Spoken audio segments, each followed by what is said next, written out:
see how it goes. I may be giving a little bit of guidance, a bit too much, because it's just nice to just relax sometimes. We'll see what happens as we go along. But just to get you started, it is always very important just to feel the body and feel yourself as you start out, to make sure that you are at ease, that you are comfortable, that your mind is at ease, you don't feel any stress or tensions. All of these kind of things are really important. Meditation is supposed to be a time of enjoyment, a time when you can kind of let go a little bit of the world, of the burdens in life, of the problems outside. And as such, it's supposed to be a positive contribution to your life, but not something that is a drawback, if you like, or makes a negative contribution. So just close your eyes and start feeling your body, feeling your mind, finding that ease in your kind of in your being right here, right now.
The idea of meditation is a little bit like watching without being involved. It's like watching from a distance, watching, like standing back without any kind of involvement. And you can imagine it's a bit like watching something beautiful, like a sunset, for example. And when you watch the sunset, the sun going down, you're not really involved. You allow the sunset to happen by itself. And you're just observing from a distance. And that sense of letting go, the sense of allowing things to be, is what we're trying to achieve in meditation. The more you allow things to be, the more delightful the meditation tends to be. And also the idea of the sunset is you're watching something beautiful, something attractive. It's easy to keep your attention because what you're watching is something that draws you in there. In the same way, we make the meditation, the present moment, a beautiful moment. The idea of liberation, of freedom from burdens, the idea of good companionship, being with these beautiful teachings of the Buddha, and then it's allowing the whole idea to be something positive and uplifting, and brightens the mind and makes the meditation more beautiful and more powerful as a consequence.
close to the end again.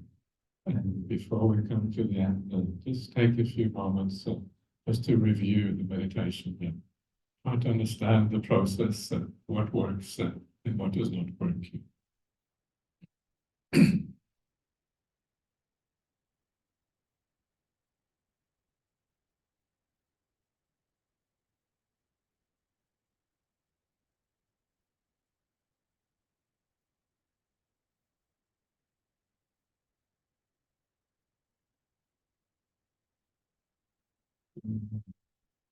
It's about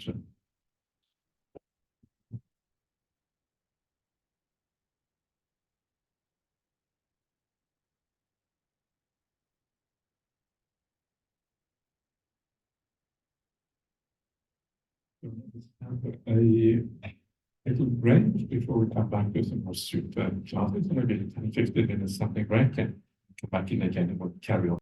All right, so let's get back to the suttas again.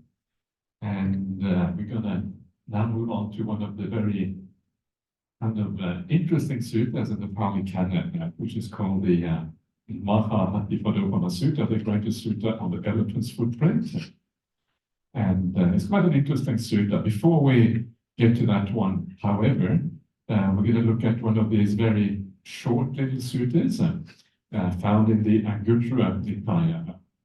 So again, we are talking about perception. This retreat is all about perception, how to develop them, and why it is so important to do so. And this sutta is precisely about this topic, and it goes as follows. This is from the Numerical Discourses, the 2's number 84. Bad, unskillful qualities, mendicants, arise with perception, not without perception.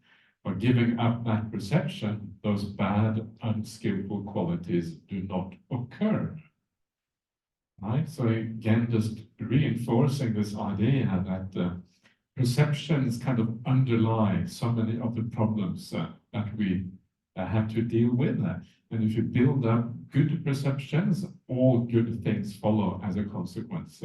And so we abandon the bad perceptions, and with that we abandon so many bad consequential things that come as a base based on those perceptions. So again, just really just reinforcing what we've been talking about before. And now we come to the longer sutta on the simile of the elephant's footprint. And this is found in the middle-length sayings of the Buddha, number 28. And we're going to have a look at pretty much the whole sutta, which is unusual. There are some contractions in here. One of the things about the sutta, they're always a little bit contracted. There's always little dots, yeah, dot, dot, dot. And the reason for that is because if you don't have any dots in the suttas, they become ridiculously long. Yeah? Like seriously ridiculously long. Like the Satipatthana Sutta without dots is like 50 pages, something like that. Yeah, it kind of becomes really very, very expansive. And the whole Pali Canon, there's usually maybe the whole Pali Canon, the four main Nikayas, Digha Nikaya, Majjhima Nikaya, Samyutta Nikaya, Numerical Discourses, is maybe 20 volumes. Yeah, maybe actually not quite 20, maybe 16, 17 volumes. I think if you had all the dots filled in, it would add up to maybe 50 volumes or something like that. It would just really blow out massively. Yeah. So dots are useful. Yeah. That's we use those dots skillfully when we do these things. And this particular sutta has a kind of interesting structure to it as we go through it. You will see this. We start off with like an overview of the Buddhist teaching, which is the Four Noble Truths. Yeah, it's like a broad overview of what Buddhist teachings are about. And then we focus in more and more narrowly on sub-aspects of those Four Noble Truths, yeah, going down, refining the focus on more and more refined things as we go through this. And this is kind of an interesting way of looking at it. And then when we come down to the most refined level, we see how that most refined level again reflects back to the Four Noble Truths, reflects back to the beginning again. So it's kind of interesting. So it's almost like the tiniest aspects of the word of the Buddha also reflects the overall picture, right? It's like as if, I don't know if you've heard about this, I think something called the fractal geometry. Have you heard about that? There's something called fractal geometry, which is like when you, it's like you have a, for example, you have a particular geometric pattern, yeah, like a pattern, a funny pattern, and you focus in on a small part of that pattern, and it has exactly the same pattern in the small part as the big one. You focus on that one, again, it's the same one. And the suttas are a bit like that. It's like a bit like a fractal pattern in a sense. Kind of neat, isn't it? The modern mathematics kind of fits into the sutta. There's nothing new under the sun. Everything has been done before. Yeah, fractal geometry is right there in the suttas. It's nothing new with these things. So one of the things I like about the suttas, it contains everything. If you have a question, the answer is there. This is kind of the neat thing about the suttas. Is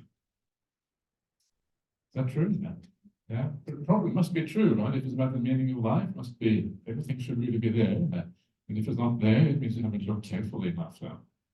So we're going to look really, really carefully. Yeah. So, Majjhima Nikaya 28.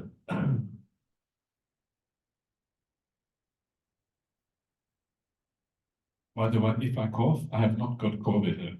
I actually had a COVID test recently, and I haven't got COVID, so you're saying there's something else going on. All right. So I have heard. At one time, the Buddha was staying in Savatthi in 𝐻𝐸𝐴𝑡𝐻𝑖𝑠𝑡 grove, another 𝐵𝑢𝑑𝑑ℎ𝑖𝑠𝑡 monastery. There, Venerable Sariputta addressed the mendicants. Reverend mendicants, Reverend, they replied, and Sariputta said this. So here we have taking place in Savatthi in 𝐻𝐸𝑡𝐻𝑖𝑠𝑡 grove. And I mentioned yesterday that if you come to India, you get to see all of these places. And one of the places you get to see depends on how 𝐂𝐿𝐿 organizes this tour, but usually Savatthi is part of the itinerary on these tours. So you get to see Savatthi, where the Buddha stayed most of the time, right? Which is kind of fascinating, yeah. And when you go to Savatthi in the present day, you will find that another 𝐵𝑢𝑑𝑑ℎ𝑖𝑠𝑡 monastery is like outside of the city walls. Yeah, you go there in the present day, the city walls are like mounds of earth, like ramparts, really kind of tall, big ramparts. And the monastery is maybe about 500 meters or a kilometers outside. Yeah, and there's nothing there. It's just kind of basically nothing. Yeah, and not quite nothing, but just no people or nothing much happening except for all the tourists. These are Buddhist tourists. You think Buddhist tourists would be nice and peaceful, but no, no. Very noisy.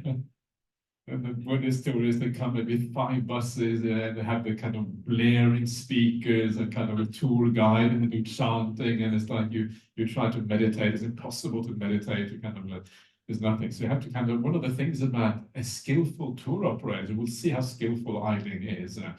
But sorry, 𝐂𝐿𝐿. What was that?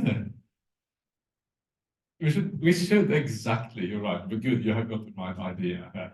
So you have to time things in the right way. You have to go there at the right time in the morning. All these kind of things. And so if you do these things, set them rightly, it actually can be quite nice. But on the other hand, when you go on a pilgrimage, okay, people are noisy. You shrug your shoulders. You have compassion and kindness. It's not such a big deal. So it's actually okay. I'm just warning you so that you have you don't get too sort of excited and think it's going to be. You have some idea what's going to happen. Anyway, so this is one of the places usually on the tours that we do of India when we go to the holy places. Savatthi itself is not one of the 4 holy places because the 4, of course, are where the Buddha was born, where he achieved his awakening experience, where he gave the first teaching, setting in motion the wheel of the Dhamma, and then when he passed away. And which one of those 4 is the best one? Is there a best one? It's very funny because Ajahn Brahm, he always says the one that he likes the most. Yeah, and Ajahn Brahm always has a different take on things. So he said the best one is when the Buddha passed away. Interesting, isn't it? So he said also Bolshevik, but I think he also says that these are his two favorite places. The best, he often says the best one of the four. Bolshevik is not one of the four, right? Of the four is the where the Buddha passed away. And that's interesting. Isn't that interesting? Do you want to know the answer to why that is the best one? Come on the tour. This is the trick, right? So that this is how everyone. So how many buses have we got again, Eileen? Was it only two? Two, not enough. You see, everyone, many people want to go already. Okay, so we'll see what happens. So this is Savatthi, and Savatthi is the great capital city of King Pasenadi of Kosala, who was, of course, a great friend or a great disciple of the Buddha. And some of the very beautiful suttas, where there is a conversation between King Pasenadi and the Buddha, are found in the Samyutta Nikaya, the connected discourses. These are called the Kosala Samyutta, the connected discourses related to Kosala. And they're very sweet. Some of the suttas are very sweet. And, one of them is, I've said this, I think, many times before, but one of them is about when the Buddha tells King Pasenadi how to go on a diet. Isn't that kind of amazing? Yeah. And it's amazing because, and one of the things I like about that is we tend to think of the Buddha, as I said before, as this very kind of elevated person, aloof from the ordinary concerns of humanity. Yeah? But here the king has been eating too much and he's huffing and puffing. Yeah? And the Buddha says, why are you huffing and puffing so much? Oh, I've been eating too much. And, okay, I will tell you, obviously get a bit overweight or whatever. Yeah? Okay, I will teach you how to, to not be overweight. Yeah, how to kind of reduce the intake of food. And it shows you how down to earth the Buddha is. How he cares for you in a very kind of holistic way. Yeah? It's kind of beautiful in a sense. And again, it makes the Buddha more human. It makes the Buddha approachable. It makes the Buddha someone you can go up to and say, oh, please, Venerable Sir, I have this problem. I'm overweight. What should I do? Right? And that's kind of extraordinary. And so this is kind of what makes the Buddha approach. It kind of makes it, the suttas come alive in a way which you feel like you're almost befriending the Buddha in a sense. He becomes your teacher in a much more real sense. Anyway, so this is Savatthi, this ancient capital of Jeta's Grove. It's called Jeta's Grove because Jeta was a prince. He was one of the princes in King Pasenadi's kind of entourage, or whatever you want to call it. And he sold this grove outside of Savatthi to Anathapindika, who was a great merchant. And he bought this, and there's a long story about how he bought this. That story is found in the Vinaya Pitaka. And it's about how he kind of covered the whole park in gold coins, basically, and to buy this for the Buddha. And there's a beautiful story, actually, with Anathapindika and how he came to see the Buddha, which actually is a nice story there. Is us some stories nice? Should you want to hear that story? Yeah, okay, let's hear the story, because sometimes it gets too dry with all the suttas, so I'm going to have some random stories thrown in there. Let's see if I can find this story. This is my own translation, so I get to kind of show off my translations as well. So if you, no. So where are we now? So this is the nice thing about Sutta Central. You just kind of go onto Sutta Central and you try go to the right place, and then let's see. It is here.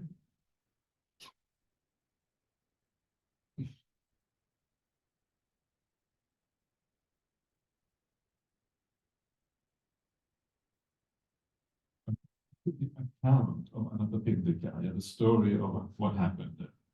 So, at that time, the household of Anathapindika had a brother-in-law in Rajagaha. Rajagaha is the other great city of India, who was a wealthy merchant. On one occasion, when Anathapindika was in Rajagaha on business, that merchant had invited the Sangha, headed by the Buddha, for the meal on the following day. The merchant was telling his slaves and workers to get up early to cook rice and congee and to prepare various kinds of curry. Anathapindika thought, when I've arrived here previously, this householder put aside all his business to greet me, but this time he's all over the place, telling his workers what to do. Is it preparing for a wedding or a great sacrifice? Or has he invited King Senya Vipisara of Magadha and the army for a meal? When the merchant was finished with instructing his workers, he went up to Anathapindika, greeted him, and sat down. Anathapindika then told him what he had observed and asked him what was happening. The merchant replied, I'm not preparing for a wedding, nor have I invited King Senya Vipisara of Magadha and the army. I'm preparing for a great sacrifice. I have invited the Sangha, headed by the Buddha, for a meal tomorrow. Did you say Buddha? I did. Did you say Buddha? I did. Did you say Buddha? I did. This is kind of a typical way that things go in the sutras. It is rare in the world to hear the word Buddha. Is it possible right now to go and visit that Buddha, that fully awakened and perfected one? Now is the wrong time to visit the Buddha. Tomorrow morning is a good time. Because he went to bed preoccupied with the Buddha, thinking, tomorrow morning I will go and visit that Buddha, that fully awakened and perfected one. He got up 3 times during the night, thinking it was light. Then Anathapindika went to the 𝐂𝐫𝐴𝐻𝐿𝐵𝐼 gate, which was opened by spirits. Then, as he was leaving town, the light disappeared and darkness descended. Paralyzed with fear and getting goosebumps all over, he wanted to turn back. But then that invisible spirit, 𝐂𝐫𝐴𝐻, spoke up. 100 elephants, 100 horses, 100 carriages drawn by mules, 100,000 girls wearing jeweled earrings. None is worth the 16th part of a single step forward. Go forward, householder, go forward. Go forward is better for you than going back. Then the light returned, the darkness disappeared, and his fear subsided. The second and the third time the light disappeared, and he was paralyzed with fear, upon which the spirit proclaimed the same verses. And on both occasions the light returned and the darkness disappeared and his fear subsided. And Anathapindika then went to Sitavana, the cool grove. Just then the Buddha was doing walking meditation outside, having got up early in the morning. When the Buddha saw Anathapindika coming, he stepped down from the walking path, sat down on the prepared seat, and said, "Come, Sudatta." Sudatta is Anathapindika's kind of regular name.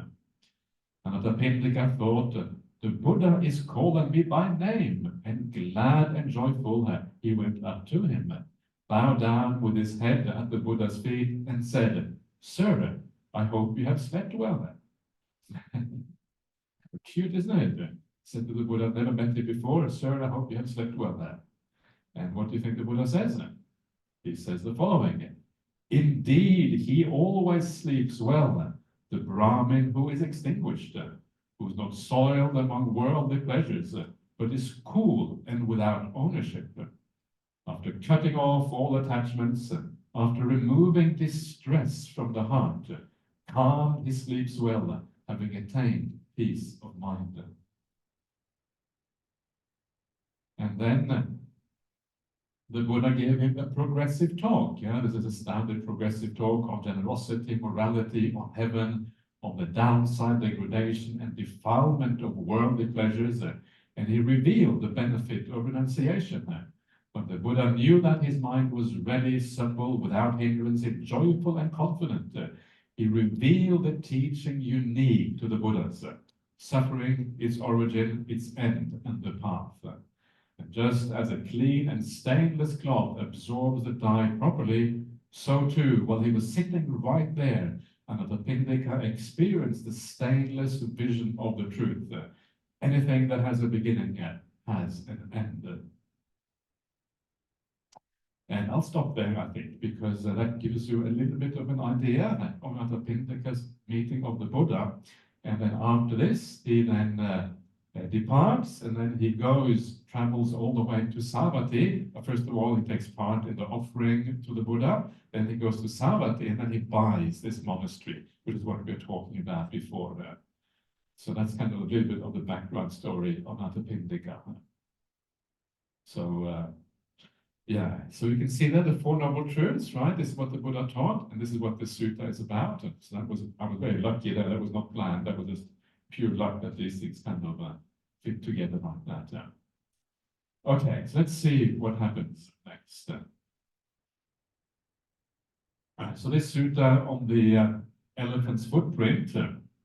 Again, you can see here Venerable Sariputta is the speaker. He is very often the speaker of suttas that are analytical suttas that analyze the topic in great detail. Yeah, he had obviously a very kind of analytic kind of mind, and he had the ability to draw out all the details of the Dhamma in a beautiful way.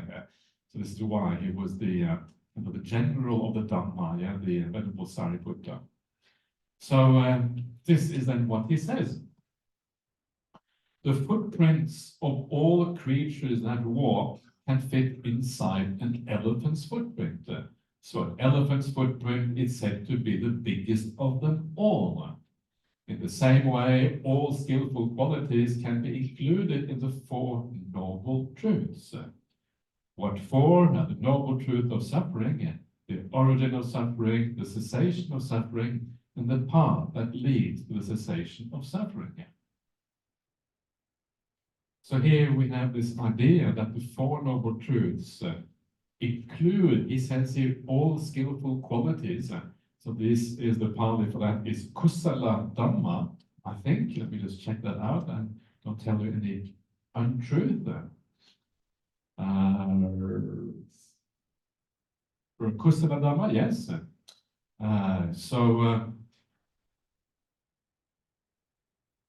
So what does that mean? Kusala Dhamma, wholesome qualities or skillful qualities.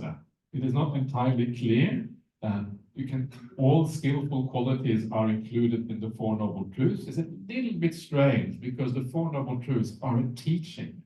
So how can you say that all wholesome qualities are fitted into that? You can maybe say that in the sense that the teachings are about wholesome qualities, and so they fit into that. But there's another way of looking at this, and that is to think of all wholesome teachings are included in the Four Noble Truths, right? The word Dhamma means teaching, and it also means qualities. The word Dhamma is a very, very broad word. It has many different kinds of meaning depending on the context. So you can say all wholesome teachings exist within the Four Noble Truths. Yeah, so this is like the broadest kind of teaching, the broadest idea of what is wholesome and skillful. Everything else fits into that, just like the elephant's footprint. Have you seen the elephant footprint before in that? Yes, you have. Okay, good. Are there elephants in Singapore? In Thailand, not the Singapore, no, not in the zoo.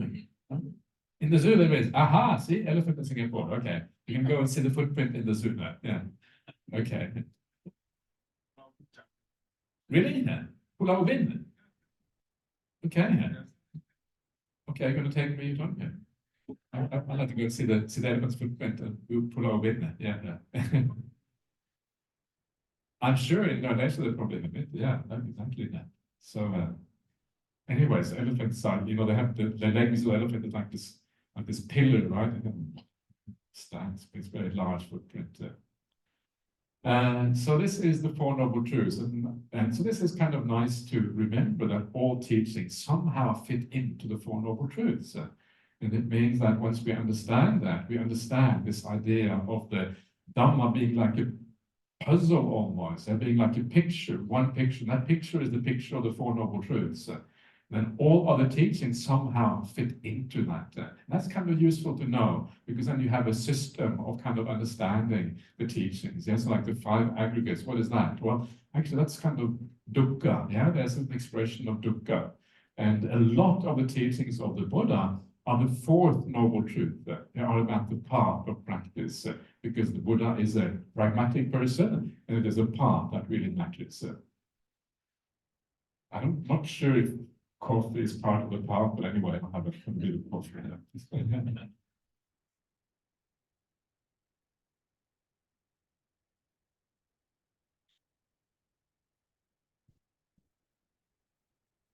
All right. So these are the Four Noble Truths. The origin is the truth of suffering, yeah, the cause of suffering, the cessation of suffering, yeah, and the practice that leads to the end of suffering, yeah. And as I mentioned before, you can rephrase these Four Noble Truths, yeah, as happiness, yeah, you can even call it maybe the cause of happiness, or the end of suffering, the cause of happiness, and the path leading to happiness, right? This is another way of thinking about these Four Noble Truths. And that is easier maybe for people to understand than the idea of suffering, because actually it is very profound. Anyway, let's get into the sutta itself. What is the noble truth of suffering? Rebirth is suffering. Old age is suffering, death is suffering, sorrow, lamentation, pain, sadness, and distress are suffering. Not getting what you wish for is suffering.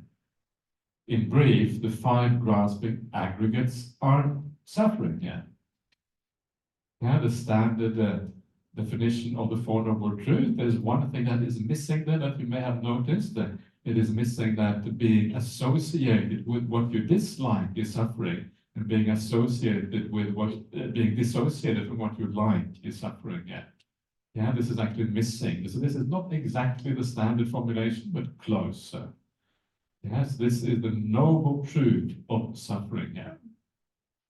So kind of makes sense. There's nothing there which is really all that strange. Rebirth is suffering. This is kind of one of the things that is most difficult to understand, because a lot of people would say that rebirth is good.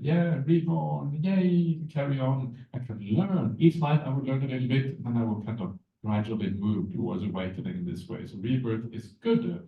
Actually, the Buddha says, no, rebirth is problematic. But we won't get into that too much now, because I don't want to get too sidetracked by all the aspects of the Dhamma straight away there. And then the most profound part is the idea of the five grasping aggregates are suffering, the panch upadana kanda dukkha. And this is the one that is really difficult to understand, because the five grasping aggregates are essentially what we are. So what this is saying is that it's all suffering. Life is suffering. And sometimes you will hear people say, oh no, the Buddha never said life is suffering. He just said that there is suffering in life, which is different, right? This is what the Buddha said, but actually, no, the Buddha didn't say there is suffering in life. The Buddha said life is suffering. That's what he said. This is kind of the truth of the pudding right there. So the Buddha is challenging. And we should be very careful with watering down the message of the Buddha. The moment you water it down, actually you lose the whole purpose of these teachings very often. Rebirth, check that out. Check out samadhi, it's too difficult to attain. And after a while, all you have left is mindfulness. And this is kind of the thing that you hear about most these days. But mindfulness itself is great, but it's not enough in its own right.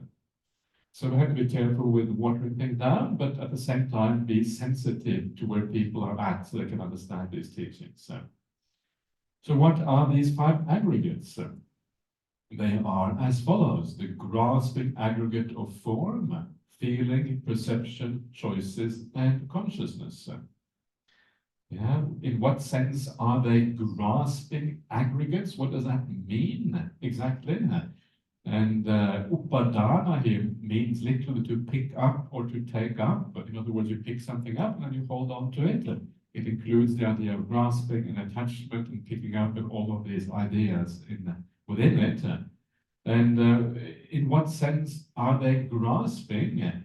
They are grasping in the sense that when you are born, you pick up the aggregates. Yeah, that is what happens when you get born. You pick up a certain a certain form of the five aggregates. There's a certain conglomeration of them you pick up at birth. So these are picked up by the person, if you like, or by the mind, or by consciousness when we get born, a certain form of these things. And then as we live, these are the things we hold on to. Yeah, during life, we hold on to these aggregates. Yeah, this is my body, right? Mine only, me. Yeah, this is kind of the grasping during life. And then it is also a grasping aggregate in the sense that it is the aggregates themselves that do the grasping. The grasping is one aspect of these aggregates. So it's a bit like the aggregates are grasping themselves in a sense. Yeah. So these are the things which are grasped, they do the grasping, and then when we are born, they kind of pick things up.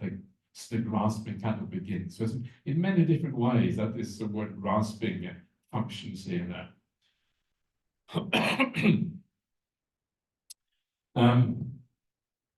And then we move on. So first of all, we have the Four Noble Truths, then we go to the First Noble Truth, and then we go from the First Noble Truth, we focus on the five aggregates, which is one aspect of the First Noble Truth, and then we go to the aggregate of form. We can go down one, narrowing down all the time. So what is the grasping aggregate of form? It is the four primary elements and four derived from the four primary elements. Yeah, so form here is the word rupa in Pali, rupa or rupa, and form is a kind of a good, is an acceptable translation. Form like shape, yeah, because the material things in the world have a shape. Yeah, how do you recognize a person? You recognize a person by their shape. Yeah, when you see someone, everyone looks a bit different, and that's how you can recognize people. Everyone has a slightly different shape. So this is kind of the idea of form, right? The form aggregate. There's also the idea of solidity as well. That's also part of the idea of form. This is rupa. So rupa, in many ways, is what kind of makes us into individuals. There's two things that makes us into individuals. One is our name, yeah, Brahmali, name, yeah, and then you have form, looks like this. Yeah? And then you kind of those two together, that kind of identifies you as an individual. So this kind of individuates us. It takes us out of the background around us. And what is very interesting is this idea of name and form is found in dependent origination. Yeah, I shouldn't get too sidetracked with that now, but independent origination, you have the idea that vijnana paccaya namarupa, namarupa paccaya vijnana. Yeah, the consciousness is the condition for name and form. Yeah, rupa, namarupa, name and form. Name and form is the condition for consciousness. And this particular formulation, independent origination, is exactly what is the most revolutionary part in many ways of the teaching of the Buddha. Yeah? The idea that consciousness does not stand on its own, but depends on name and form. And so name and form, because that is the individual, consciousness always belongs to the individual. Consciousness is not universal. Consciousness is not the kind of foundational thing, which they thought it was in the Brahmanical period. But the Buddha said, no, that is a misunderstanding. It's a misinterpretation of reality. Consciousness depends on individuals. Anyway, I'm getting really, really sidetracked now from what we are talking about. But, it's kind of interesting. Yeah. So this is nama rupa, individuation, yeah, form. So what is the grasping aggregate of form? Again, the four primary elements and form derived from the four primary elements. The four primary elements, what are they? They are earth, water, fire, and air. So this is the physical world, yeah, what we normally call the physical world. And And then we have the things derived from those four physical elements. And these are things like the sense organs. Yeah, our ability to sense the world is derived from these kind of things. And this is an important aspect in this particular sutta, that our ability to sense the world comes from these four primary elements.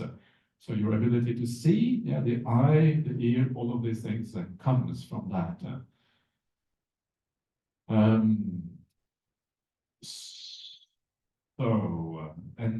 Okay, so good. So you can see here the four primary elements. And now we're going to analyze even these ones in more detail. So what is the earth element? The earth element may be interior or exterior. Yeah, so interior means your body, exterior means outside.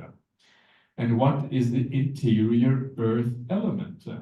Anything hard, solid, and appropriated that is internal, pertaining to an individual. Yeah, appropriated means that you think it's yours. Yeah, it's like taking ownership of something. Yeah. And pertaining to an individual, pertaining to, in other words, this idea again, coming back to the individual. Yeah, we are individuated in this one. Yeah. So what are these things? This includes the head hair, body hair, nails, teeth, skin, flesh, sinews, bones, bone marrow, kidneys, heart, liver, diaphragm, spleen, lungs, intestines, mesentery, undigested food, feces, or anything else, hard, solid, or appropriated, that's internal, pertaining to an individual. This is called the internal earth element.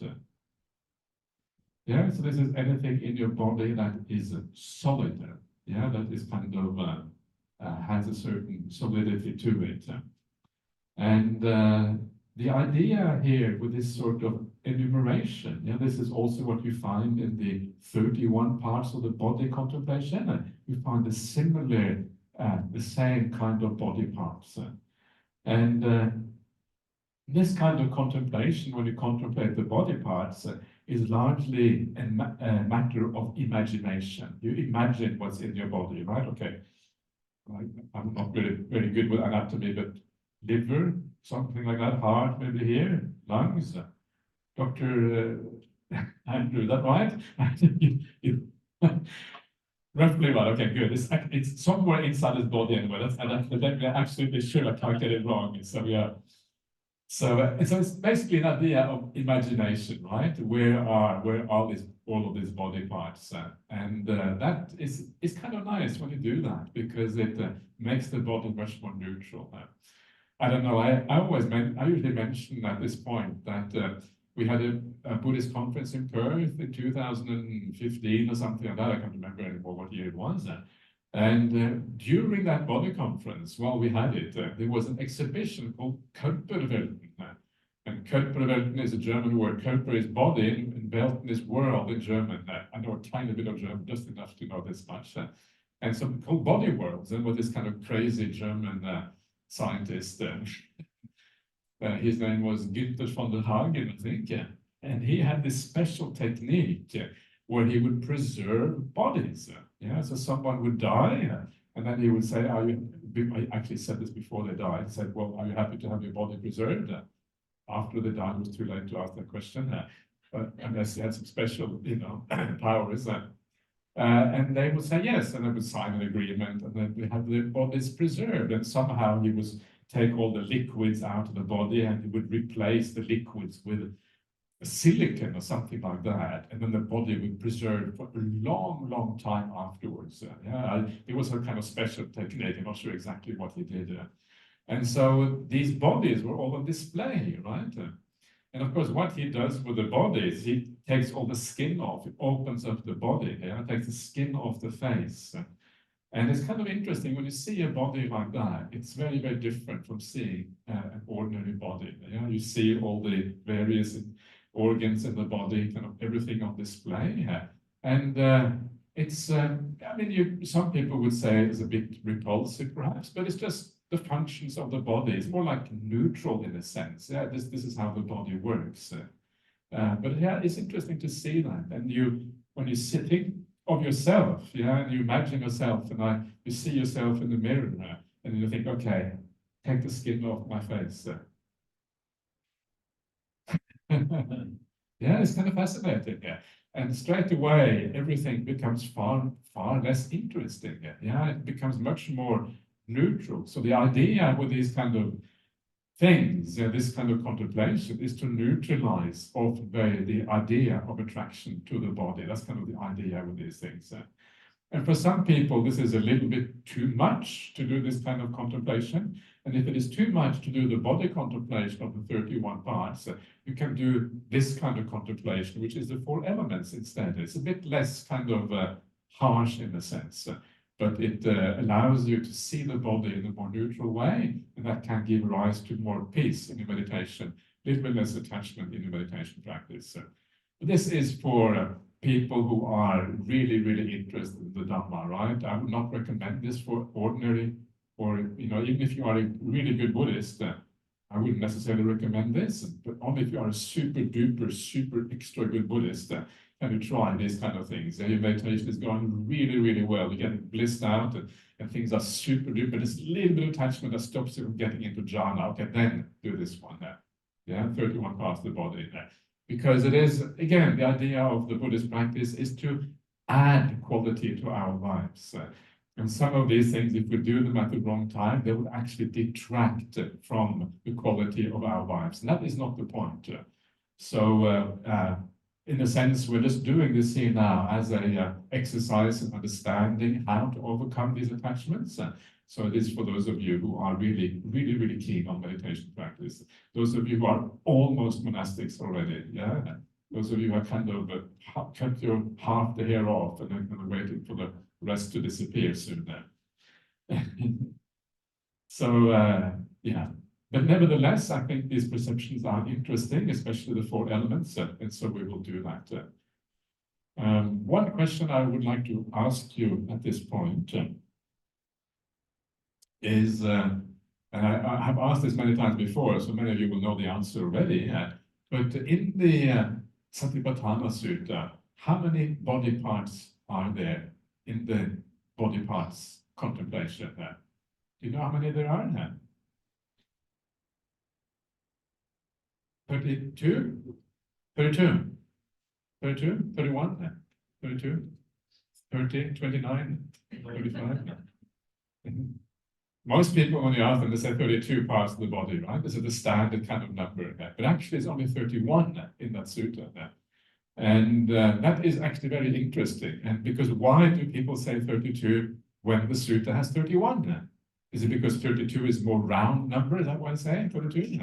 Kind of 32 is divisible by 4, right? So it's kind of 32, 8 times 32, 8 times 4 is 32. It kind of is nice in that way, and 8. And the reason is very simple. The reason is that the sutta has 31, but in the Visuddhimagga, which we use, the commentary that we use, it has 32, right? And it shows you how much we use the commentaries in Buddhism to understand the Dhamma that everyone thinks is 32 rather than 31. And so it shows us that we have to be a little bit careful, because so much of our knowledge of Buddhism comes via the commentaries rather than directly from the suttas. And this is a classic example of that. It doesn't matter whether it's 31 or 32, it's completely irrelevant, or it's 35 or 28 or whatever, completely irrelevant. The point is just to show you how we tend to see everything through the filter of the commentaries. And so much of the Dhamma is filtered in this way. And so sometimes we have to read the suttas afresh, with kind of fresh eyes, and see what is really there. Anyway.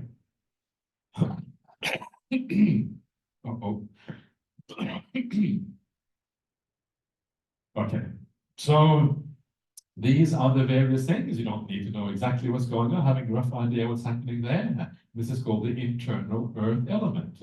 The internal earth element and the external earth element are just the earth element. Right? This is the critical thing here. This is the thing which makes the element contemplation interesting. That particular statement right there.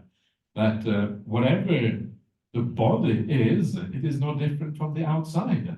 And of course, we know that very much in the modern world, of course, the body is built up of all the external things. Yeah, when you eat your food, the food comes from the outside, it comes from the ground, it goes into the plant, and then you eat the plant, and then your body expands, yeah, as a consequence. And so we know that our body is built up of external elements. It's kind of obvious.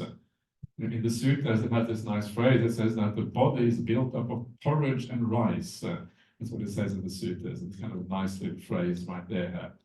So these days it's built up of a few other things like noodles as well. But in those days it was porridge and rice was the main thing. And if you have a Norwegian body, there's a bit of potatoes in those too, and other kind of stuff.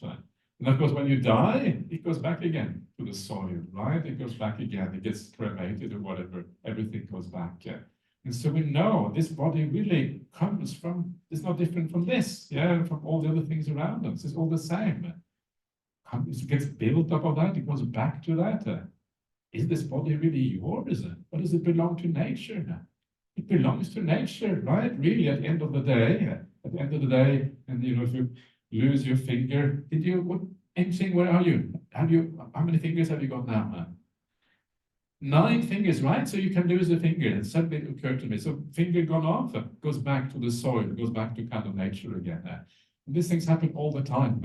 Yeah, the body is not really ours. It belongs to nature.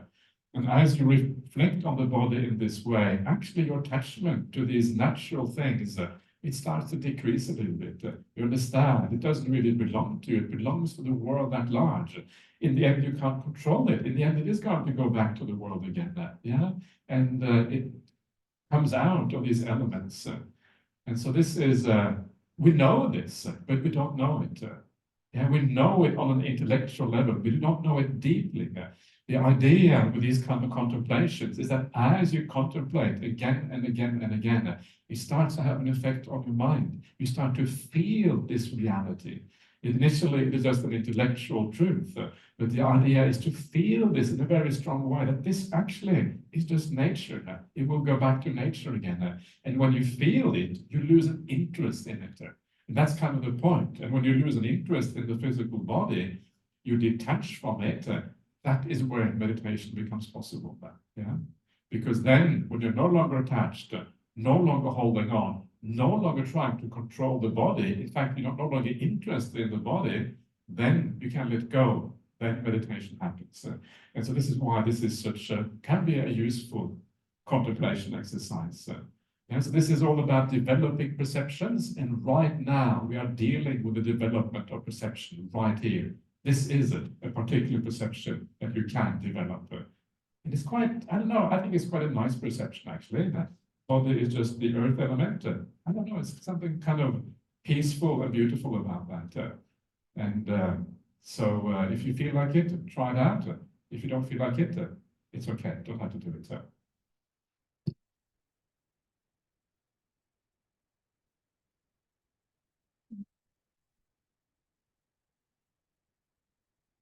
Okay, so this should be truly seen with right understanding like this.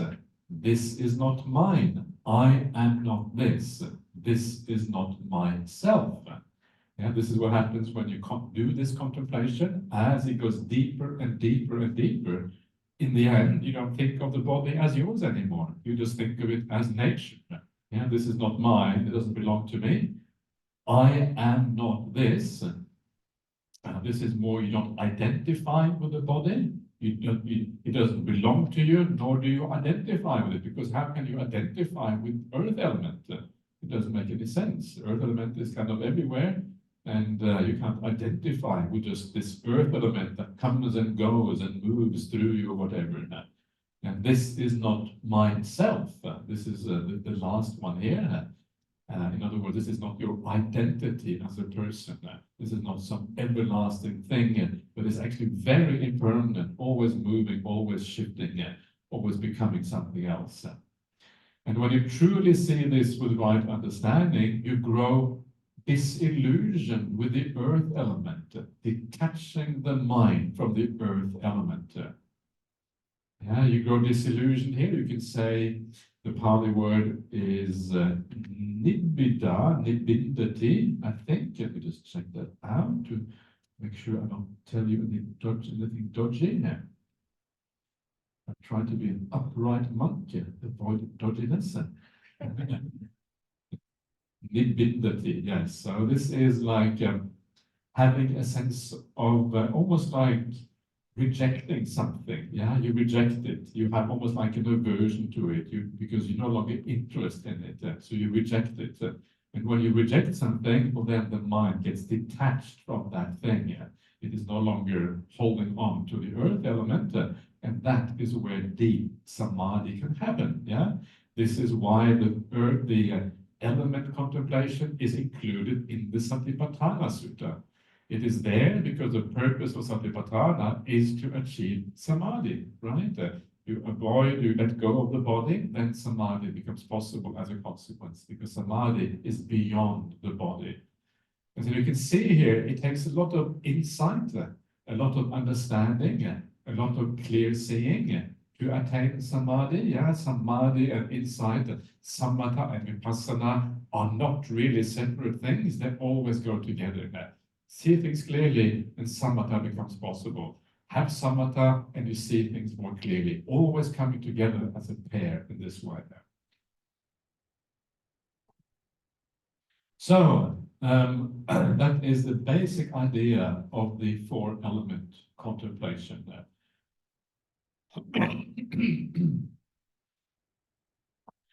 There comes a time when the exterior water element flares up. It's a rather curious use of the English language. The water, usually flames flare up, and water element flare up is a rather bit strange. Anyway, I'll write a stern email to Bhante Siddhartha and tell him. At that time, the exterior earth element vanishes. So for all its great age, the earth element will be revealed as impermanent, liable to end, vanish, and perish. What then of this ephemeral body appropriated by craving? Rather than take it to be I or mine or I am, they still just consider it to be none of those things. Yeah, so even the external earth element is subject to destruction and impermanence. Yeah, here he has the idea of the water element, and the idea here is, I think, is that the earth is said to rest on water, and that's why you have earthquakes, for example. So it is a bit true to that, yeah, because we now know that the inside of the earth you have all this magma, and everything is actually liquid in a certain sense. So so that's why the crust of the earth actually is quite unstable in many ways. This is not an entirely wrong way of thinking about things. It sort of fits reasonably well with modern ideas. But anyway, the external element vanishes ultimately. And one of the suttas that I have always enjoyed, or I thought was kind of really remarkable, was a sutta called the Seven Suns Sutta, or the Seven Sun Sutta. And this is where the Buddha says, this is kind of really weird, the Buddha says that there will come a time in the future when there is a seventh sun, and when it's like the sun becomes hotter and hotter and hotter, right? And eventually the water in the oceans go down, all the life gets destroyed on the planet, and eventually the whole earth burns up, according to the sutta. And it's like, how did the Buddha know this? We know now that this is true, yeah? Eventually the sun will expand in a few billion years, and it will kind of engulf the earth, and the earth will be burned up. We know that now. How did the Buddha know that 2,500 years ago? It's kind of one of those extraordinary things. And then you start to investigate, well, what are the possibilities? Maybe this has been included in the suttas later on, but no, because we have very ancient manuscripts of these things. Maybe there's a random accident that the Buddha kind of guessed this, but it seems like too random an accident to be random. Yeah. And so sometimes you get this feeling that the Buddha had some sort of understanding of the world that is just hard to really to understand what's going on there. And you realize that probably the most likely way the Buddha actually did see these things is because he was able to kind of see, maybe remember the past, remember past lives, seeing how the world expands and contracts and all of these kind of things. And so he knew that the idea of suns expanding, he probably knew this is how the universe operates, through personal direct experience. That's kind of extraordinary. And I wrote a little booklet about this based on a talk a while ago called Buddhist Cosmology, where it kind of investigates some of these things a little bit. And it is interesting. And so the Buddha gives this whole sutta on the, how the world, how the earth expands. Just why does it do that? To show how impermanent things actually are. Even the whole earth is impermanent, right? Everything gets destroyed in the end. In the end, the whole universe gets destroyed in kind of expansion and contraction of these kind of things. But so he doesn't tell us these things because he wants to show off his psychic powers. Yeah, that's not kind of how the Buddha works. It tells us these things almost like a byproduct of talking about impermanence. Yeah, this impermanence that he really wants to talk about. And then he uses these as examples of that. And this is a similar kind of thing that we see here. So I was just, when we had this conference in Singapore, yeah, just on the weekend, and one of the speakers there was this professor called Professor Bernard Carr. Yeah, we saw him towards the very end. Yeah, and he is a fair income. Fair income is an Australian terminology. It means real. He's a real physicist. You know that expression, fair income? I have Australian passport now, so I have to use a few Australian vocabulary. Otherwise, might get kicked out of Australia. Yeah. And we had, after the conference, we sat down and we had a long chat. We went on for well over an hour just talking about things, because he is interested in the Buddhist perspective of things. And so it was really fascinating to talk to him. And I showed him some of these things from the suttas, yeah, and he, the kind of what the Buddha said about the universe. And he has said to me that he would like to kind of write, maybe co-authors a paper, yeah, kind of combining modern physics with some Buddhist ideas and see what kind of come out of that. I don't know if it's going to happen, but that's kind of what he has said to me a few times. And so he is a real physicist, right? And he is kind of impressed with these ideas of the Buddha. And said, wow, how is this possible? And so there is something there which is kind of fascinating, very interesting. Yeah? It is not just because I'm a Buddhist and I have too much faith, right? There's actually some real ideas here. Sometimes it's true. Sometimes Buddhists, we can have too much faith and we forget all rationality and we become stupid. We should never be stupid. Yeah, that's kind of, it's stupid to be stupid. All right.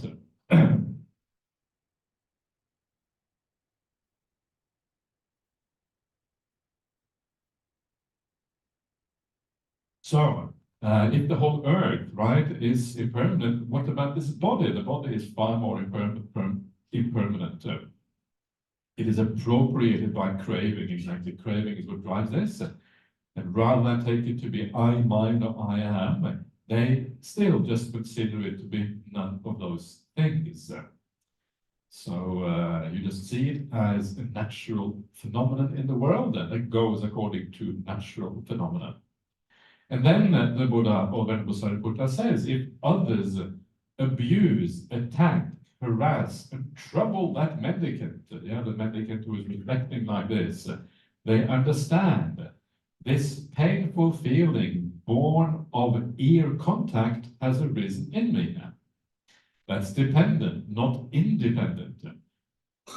Dependent on what? Dependent on contact. They see that contact, feeling, perception, choices, and consciousness are impermanent. And based on that element alone, their mind becomes eager, confident, settled, and decided. Now, this is a very interesting paragraph, and it may not be obvious at all to you what is happening there. So I'm going to decipher this for you, as they say there. Yeah, so it starts off with others attacking, abusing, harassing that mendicant. That mendicant is the one who is doing this contemplation of the elements, right? And of course, abuse, attack, harassment, and trouble is the nature of the world. We can all expect a little bit of this in our life. Yeah, it is just the way life is, unfortunately, sometimes. And And because of that, we need to know how to deal with it. And this is how the person who contemplates the four elements deals with these difficult things. First of all, you understand this painful feeling born of ear contact has arisen in me. Yeah, it's kind of very analytical. Yeah, you don't get angry with the person. You just think, oh yeah, painful feeling born of ear contact. Okay, where someone is kind of abusing you, saying you are bad. I don't like you. You are go away. Whatever they say, whatever bad things they say to you. Yeah, painful feeling born of ear contact has arisen. It's a very cool way of reflecting on the troubles and the difficulties of life.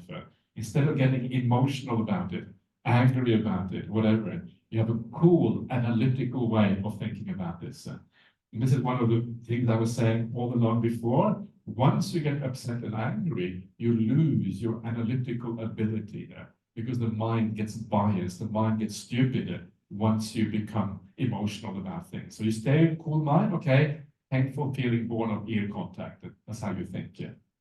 It's not a little bit funny here. I find it a little funny. Painful feeling born of ear contact. Anyway, that's what it says. That is dependent, not independent. Dependent on what? Dependent on contact. Yeah, it is only when you have contact with the ear that these things arise. They cannot arise unless there is that ear, which kind of happens there. But it's dependent on a large number of things. They're dependent on the other person being there, dependent on kind of how we treat each other in samsara, dependent on ultimately dependent on rebirth. Yeah, once you are reborn, then contacts will happen. And this is one of the reasons why rebirth is a problem, because then you have contact and you have all of these kind of things happening as a consequence. So you understand that this is the nature of things, right? Once you have been reborn, contact must happen. And when contacts happen, you can expect these sort of things. This is the nature of things. And because you understand that you can expect it, you are not surprised if someone sometimes says unpleasant things to you, right? Do people say unpleasant things to each other in Singapore as well? Yeah, Singapore is just like everywhere else, in other words, okay? So it's not the kind of the utopian society where everyone says, oh, I love you so much, what a wonderful day to have you around, my best friend, you brighten up my day whenever I see you, I feel so happy and joyful. This is not what we hear all the time. We should say more of these kind of things, by the way, yeah, because it's beautiful to appreciate each other in this way. So you understand that this is the nature of things. And when you understand that, it doesn't really upset you anymore. You understand it's not personal. And I think this is one of the things that makes it so hard not to get upset when people say bad things to you, is because we take it to be personal. They are talking to me. Me. Yeah, it's not, if you say the same thing to someone else, okay, then that's not so bad, and I can deal with it. Yeah, I still may not like it, that's kind of okay. But if you say it to me, that is when it becomes a real problem. We see things as personal. And so what this does, this way of reflecting does, it depersonalizes it. Actually, it's got nothing to do with you at all. It only has to do with the fact that this is the nature of how the world works, right? There are bad things coming in through the ears. This is kind of what ear contact is about. And so this helps out with this idea of taking things personally. Sometimes this is not enough. Sometimes we need to go beyond this because it is perhaps too kind of intellectual to really enable us to give up our sense of ill will when people say bad things to us. So sometimes we actually need to focus on the other person instead and remember that they have the problem. They have the conditioning to do bad things, to say bad things. And this to me is more powerful. Yeah, it is a really, really powerful way of overcoming ill will towards others. So always remember that if someone behaves badly, remember they are the one who have the problem, not you, because they are created bad karma. They are trapped in bad habits. They have a personality that has been formed in a bad way. They have the problem. The fact that you are there, happen to be there at that time, well, that's just part of the course. You have to expect that. But and then you turn things around beautifully. So all of these things are ways of understanding this is natural. This is the way the world operates. Nothing personal is going on there. So they see that contact, feeling, perception, choice, and consciousness are impermanent. Yeah, and so you know that this arises and it passes away. And with that contact comes all of the other 5 khandhas, the other 5 aggregates, yeah? Because when you are contacted through the ear, there is hearing, there's feeling with that, there's a perception with that, you are conscious of it, and there is a choice to hear it or not hear it. So all of the 5 khandhas come whenever there is contact in this way. And because all the 5 khandhas arise depending on contact, and because we know the contact is impermanent, all of those 5 khandhas are also impermanent. They will change, they will move, they will go into something else. So that is also helpful. Yeah, it's impermanent. Okay, now they're saying this, it will soon be gone, it will change, it will move on to something else. It is uncertain, it is unreliable, it is dependent, it is impermanent. Okay, let it go, it will pass soon enough, whatever it is.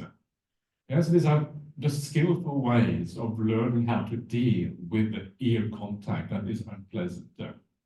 And then, just by contemplating in this way, yeah, based on that element alone, and this is the aramana, I think the Pali is. Aramana is object or element, or basis, foundation. And so you have the element foundation, yeah, from that element foundation, their mind becomes eager, confident, settled, and decided. What is that all about? And what that all is all about is samadhi. Yeah, the mind comes together. Eager here is the mind kind of goes towards the object. It gains confidence in that object. In other words, the mind kind of goes into it without being afraid of it. And then because it is confident, it settles in that object. And then lastly, it's like the final deciding, or sometimes it is also liberated in the object. The Pali varies between 2 Pali words, adimucchati and vimucchati. One means decided, one means liberated. Yeah, so this is like the mind, how the mind moves towards the object of meditation, becoming confident, settled, and eventually liberated in that object. So this is kind of nice, right? This shows you how you go from a very coarse and difficult situation. Someone is abusing you, and if you deal with that abuse in the right way, you go straight to samadhi. Isn't that kind of amazing here? It's kind of extraordinary here.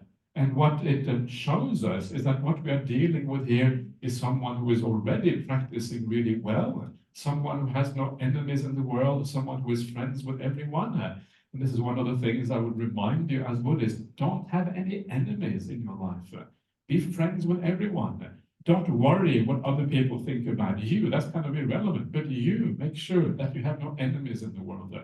And then when a difficult situation arises, you already have no enemies. Someone says something, well, it's like a potential enemy if they say bad things to you. Don't straight away you deal with the issue by reflecting in this kind of way. It is not personal. It is the nature of the world for these things to happen, right? And then you deal with it straight away. Your mind remains pure. And because your mind remains pure, because you have compassion for the other person, you have a degree of loving kindness and equanimity and all of these kind of things, then bam, you watch your breath and book into samadhi straight away. Book is like it's a term, it's a samadhi kind of idea. So this is how it works ideally. And you don't allow the defilements or anything to sully your pure mind. Yeah, you keep your mind pure from these kind of things. And then samadhi is always available. So this is the power of virtue right there. Yeah, it is incredibly powerful. If you are really virtuous, really kind, really pure in your heart, this is what you can expect. Samadhi is always going to be available to you, but you need this kind of level of virtue. It's a very high level where your mind is always kept pure and always ready for the practice. It is 30 seconds past 11, so